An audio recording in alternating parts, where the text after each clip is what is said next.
ఈ దేశానికి స్వాతంత్ర్యం రావాలని పోరాడి స్వాతంత్ర్యం తెచ్చిన తదుపరి ఈ దేశంలో నడవలసిన సిస్టమ్ నడిపించుకోవాలి కదా. ఇప్పుడు మీ ఇంటిని ఎవడైనా ఆక్రమించాడు అనుకో, ఆక్రమించిన వాడు బయటికి తరిమిన తర్వాత మళ్ళీ మీ ఇంటి సిస్టమ్ ప్రకారం మీరు నడవాలా వద్దా? ఈ దేశానికి కొంతకాలం మొఘలాయిస్, కొంతకాలం ఫ్రెంచి, డచ్చి, తర్వాత బ్రిటిష్ వీళ్ళు పాలించి బయటికి పోయిన తర్వాత మీ సిస్టమ్ని మళ్ళీ మీరు పాటించాలా వద్దా? కానీ చేస్తున్నారు. ఇప్పటిదాకా ఆ సిస్టమ్ రాలేదు.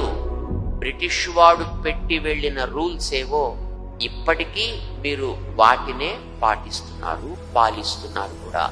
మీ చరిత్ర మీరు చదవటల్లా, వాడు చెప్పిన చరిత్ర ఏదో మీరు చదువుతున్నారు. అర్థమైందా? మీ ఇంటి చరిత్ర అని మీ ఇంటి వాడు చెప్తే మీకు తెలియాలా?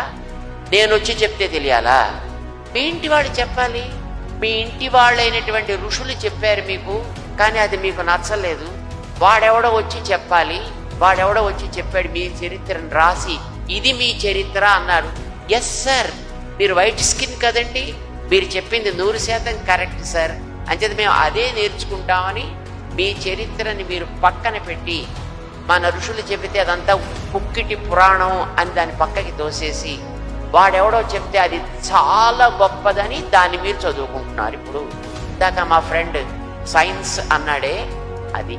మరి మీకు స్వాతంత్ర్యం వచ్చి in spite of 80 years you didn't know what your history is, you didn't know what your ancestors are, you didn't have any idea of what your systems are. Appudu how can you bring any kind of progression or development in the society?